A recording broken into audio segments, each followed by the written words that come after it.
એક જ ઝાટકે રોકાણકારોના 10 લાખ કરોડ સ્વાહા। સેન્સેક્સ 1000, નિફ્ટીમાં 400 પોઈન્ટનો કડાકો। બજાર તૂટતા રોકાણકારોને મોટું નુકસાન થયું છે। તમામ સેક્ટર લાલ નિશાનમાં બંધ થયા છે। આઈટી શેરોમાં વેચવાલીના કારણે શેરબજારમાં કડાકો નોંધાયો છે, તો નવા ટેરિફનો ડરના કારણે કડાકાનું અનુમાન છે। એફઆઈઆઈની સતત વેચવાલી પણ એક કારણ છે, તો સોના ચાંદીમાં તેજી પણ બજારમાં કડાકાનું કારણ બની છે। ટ્રેડ વોરનો ખતરો વધ્યો છે, તેથી પણ કડાકો નોંધાયો છે। તો વિદેશી રોકાણકારોએ 3262 કરોડના શેર વેચ્યા છે। તો શેર માર્કેટમાં મોટો કડાકો। ઉલ્લેખનીય છે કે શેર માર્કેટમાં કડાકો નોંધાયો છે। નિફ્ટીમાં 400 પોઈન્ટનો કડાકો નોંધાયો છે। સોના ચાંદીમાં તેજી પણ આ બજારમાં કડાકાનું એક કારણ છે, ત્યારે ટ્રેડ વોરનો ખતરો વધ્યો છે, તેથી પણ કડાકો નોંધાયો છે। સેન્સેક્સ 1000 પોઈન્ટ પર તૂટ્યો છે, ત્યારે વિદેશી રોકાણકારોએ પોતાના શેર છે તે પણ વેચ્યા છે। શેર માર્કેટમાં જે પ્રકારથી કડાકો નોંધાયો છે તે બાદ એક જ ઝાટકે રોકાણકારોના 10 લાખ કરોડ સ્વાહા થયા છે। તો સેન્સેક્સ 1000 પોઈન્ટ પર તૂટ્યો, જ્યારે નિફ્ટીમાં 400 પોઈન્ટનો કડાકો નોંધાયો છે। તો શેર માર્કેટમાં કડાકા પાછળના અનેક કારણો।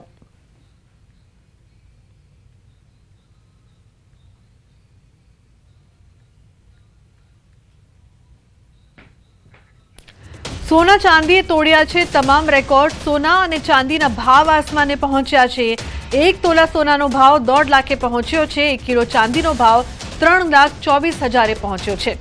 તો સોના ચાંદીના ભાવ સતત વધી રહ્યા છે, ત્યારે એકવાર ફરી સોના ચાંદીએ તમામ રેકોર્ડ તોડ્યા છે। ઉલ્લેખનીય છે કે તમામ રેકોર્ડ તોડવાની સાથે ભાવ છે તે સતત વધીને 1 તોલા સોનાનો ભાવ 1.5 લાખે પહોંચી ગયો છે, જ્યારે 1 કિલો ચાંદીનો ભાવ 3,24,000 પહોંચ્યો છે।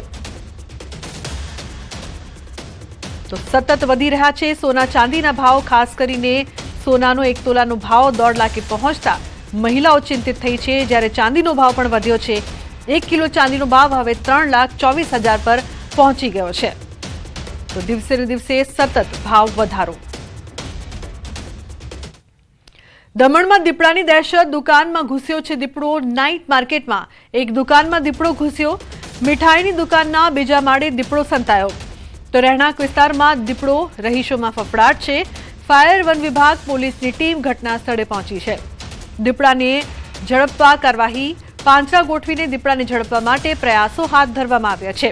તો દુકાનમાં દીપડો ઘૂસ્યો, જે બાદ લોકોમાં ડર।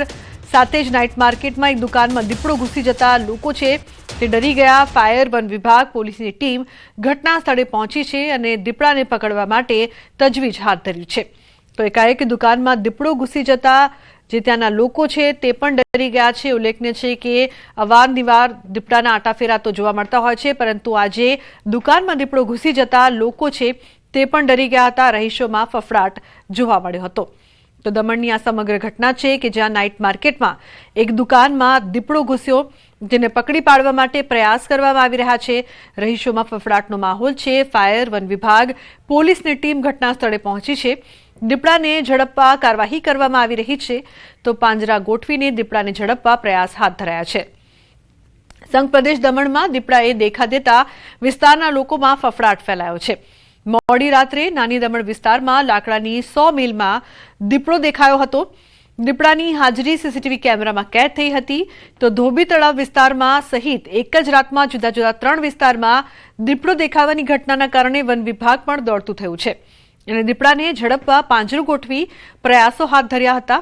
દીપડાની હાજરીના કારણે સલામતીના ભાગરૂપે દમણ વન વિભાગ દ્વારા લોકો માટે સૂચનો જાહેર કર્યા છે, જે મુજબ મોડી રાતથી વહેલી સવાર સુધી બિનજરૂરી ઘરમાંથી નહીં નીકળવા અને પોતાના બાળકો અને પાલતુ પશુઓને સુરક્ષિત જગ્યાએ રાખવા સૂચનો કર્યા હતા।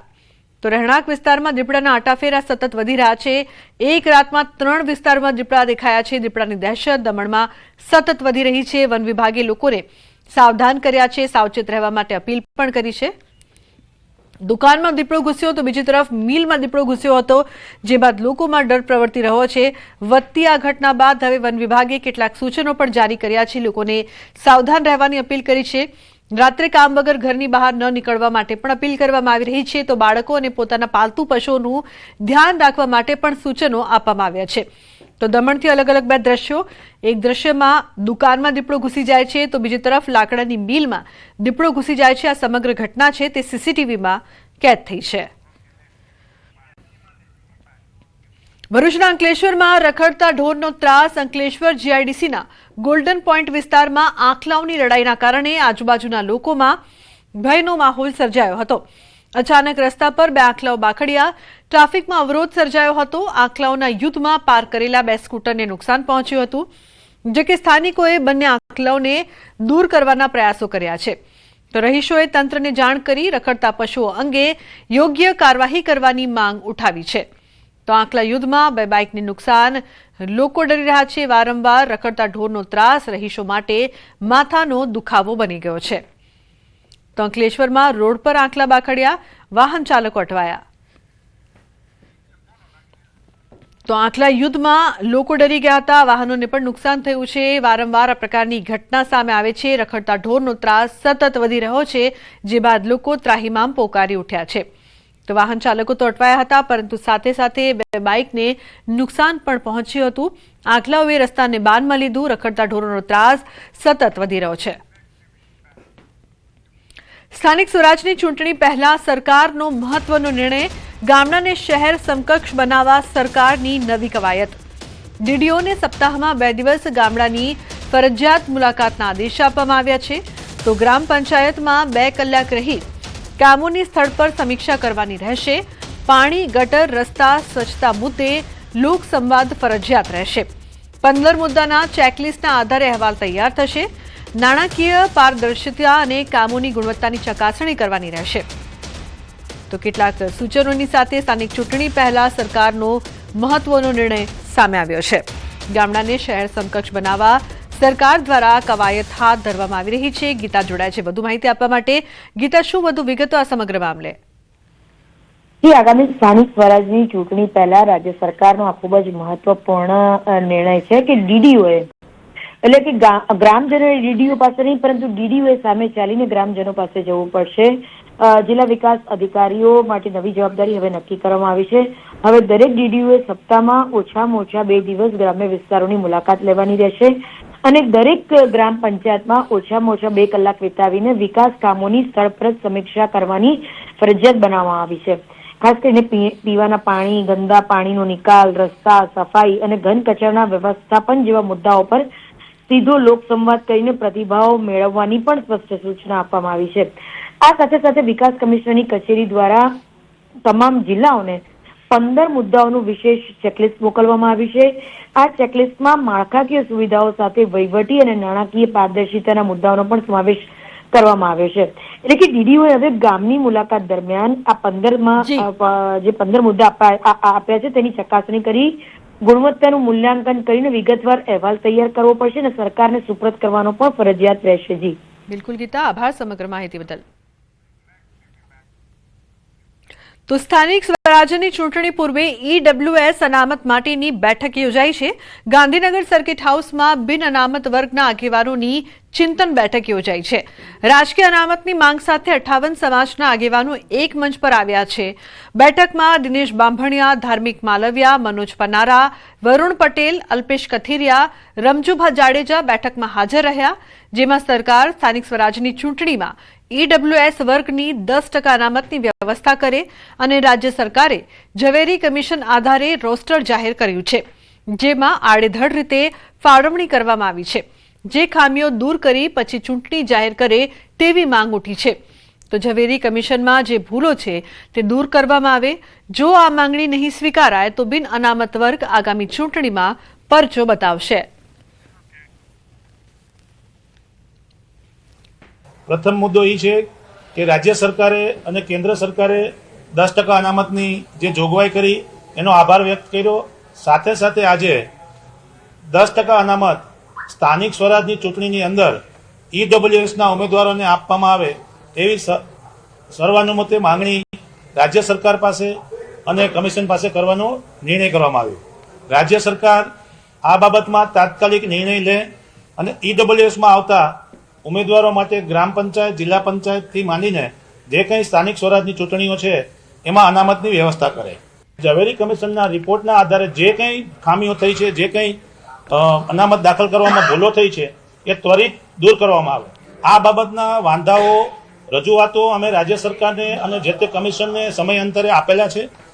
જો અમારી કોઈ રજૂઆતો સાંભળવામાં નહીં આવે તો મેં કીધું એમ ફરીથી કે સંપૂર્ણ બિન અનામત વર્ગ રાજ્ય સરકારને એનો રાજકીય રીતે પરચો બતાવવા માટે તૈયાર છીએ. બધા જ જે પ્રતિનિધિઓ હાજર હતા એમને એવું નક્કી કર્યું કે સંયુક્ત રીતે આ ઝુંબેશમાં આપણે સ્વૈચ્છિક રીતે અને સંયુક્ત રીતે જોડાઈએ અને સંયુક્ત રીતે બિન અનામત વર્ગ વતી આ લડત લડીએ એવું સર્વાનુમતે નક્કી થયું છે. અને ક્ષત્રિય સમાજ સહિત બધા જ સમાજો એમાં સહમત છે અને આ ઝુંબેશમાં બધા જોડાશે. તો પૈસાની લાલચમાં વિદેશ જતા લોકો માટે ચેતવણીરૂપ કિસ્સો સામે આવ્યો છે. નવસારીની વિધવા મહિલા સારા પગારની લાલચમાં બેલારૂસમાં ફસાઈ. મીના રાજેશ જોશી નામની મહિલાએ વિડીયો વાયરલ કરીને કર્યા છે ગંભીર આક્ષેપ. એજન્ટોએ બેલારૂસમાં ઊંચા પગારની લાલચે મોકલી હતી. વડોદરાના એજન્ટ દ્વારા ફૂડ પેકેજિંગમાં 70 થી 80 હજારની નોકરીની આપી હતી લાલચ. જે બાદ મહિલા નવસારીમાં દેવું કરીને પહોંચી હતી બેલારૂસ. મહિલાનો આક્ષેપ છે કે એજન્ટોએ કહેલું કામ ન મળ્યું અને ગાયના તબેલામાં રહેવાની નોબત આવી. મહિલાએ પોતે ફસાઈ હોવાનો વિડીયો બનાવી સોશિયલ મીડિયામાં વાયરલ કર્યો છે. તો વડોદરાના એજન્ટોએ મહિલાના ફોન બ્લોક કરી હાથ ઊંચા કરી દીધા હોવાના પણ આક્ષેપો કરી રહી છે. મીના જોશી પાસે ભારત પરત આવવાની પણ રૂપિયા ન હોવાથી મદદની માંગણી.